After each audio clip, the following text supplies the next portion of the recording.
Next though, I want to go into the single leg, okay? Because again, that ability to just drop down to that closest leg right as he's starting to put weight on it is very simple, much easier than trying to shoot from a distance. So from here, just circle around. Okay. So I'm in my position, okay, I've got a good control grip in here. Step, if I need to bring his leg towards me. And now all I'm going to do, instead of disengaging and then having to shoot as he's starting to try and clear his legs out, okay, from here I'm literally just taking this arm that's in the single leg control from here, and I'm just letting it come down, and then I pick up. Okay, this is a high single variation right now I'm going to go over first, where my head is more up high in his chest as opposed to down here in his hips. Okay, a couple things I want you guys to look at in here. So one is this, okay, just kind of let that drop down, and you see my weight is basically doing this. Okay, my weight is coming to that leg, kind of dropping on it. I'm not just folding over at the waist. Everything is just falling towards that hip, and my arm just goes here and catches. So the outside arm catching the inside hand.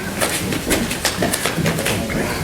So from here, bring it towards me, and now I fall towards that. All my weight active on the ball of my feet, going towards that hip, and I pick this up.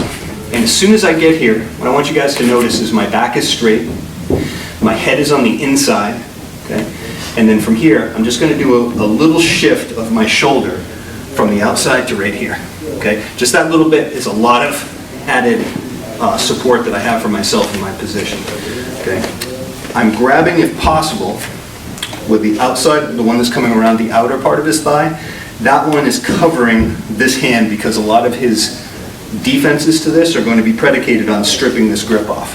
Okay, so if I go right here, grab my hand, pull it off, good. Now grab it, pull it off. No. Okay, it's hard. Okay, it's very hard from here. So, back straight, head up. If he wants to fish for a guillotine or something like that, my head's too high.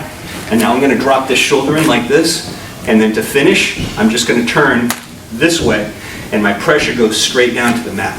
Okay? Good. Okay, so let's say from here, shoulder in, his leg is pinched between my legs. Okay, from here I just do what they call run the pipe. So I'm going to step out, pop straight into that space. Notice my head and back don't bend down with it. I'm just trying to hit him in the hip as I twist and drive him straight to the mat where he has no kickstand. Okay. Show him this side. Step. Good. Okay, all ready to go with that pull. All right, let's try it. Let's just come in here now, fine tuning. Good. So I want to be straight up. My head and shoulder, or my head and ear, excuse me, it's inside his shoulder chest area in here. My arms are extended. Okay, so mechanically this is different than if I'm down here like this. We'll talk about that in a second when I'm low on his hip. Right now I'm doing a high single. So I don't want my arms kind of popped out like this, or excuse me, extended like this, like I'm punching down. Slide that shoulder in and take the space up by the hip. Now to finish, this is what I want you guys to focus on.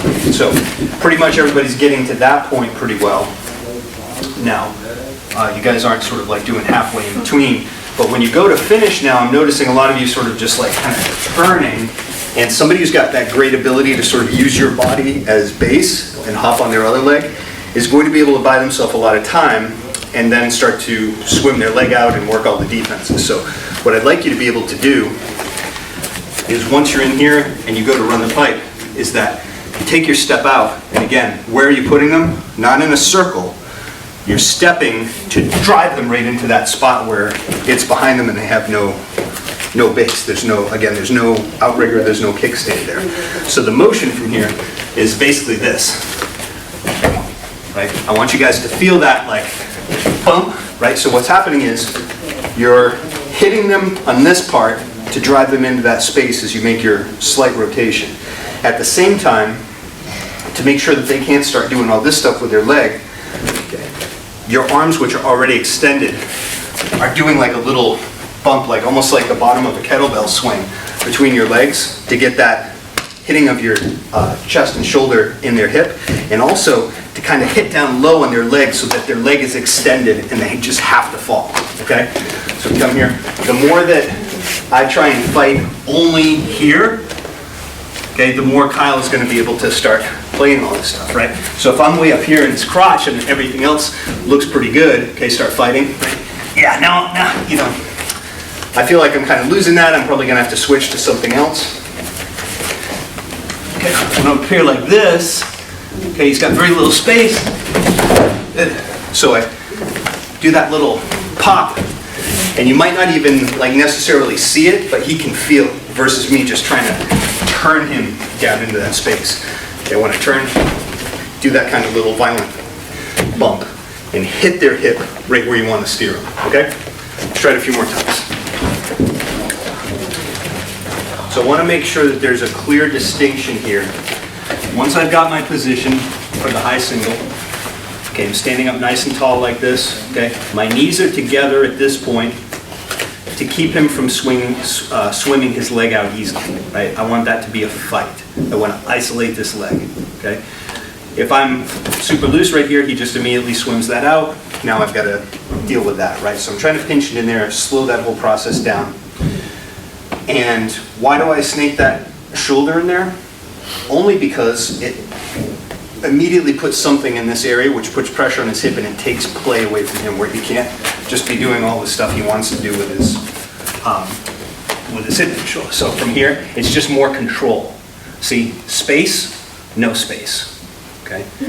Now I can't keep a high single position and also reach down to his foreleg, but I am going to hit that as I turn the corner and I corkscrew and put him into the open space. So remember, I cannot try and take somebody down while keeping my legs pinched. I'm going to go into a deadlift or a kettlebell swing posture. The only thing I want to do again is don't bend over at the waist too much and let my head come down where he might be catching onto that.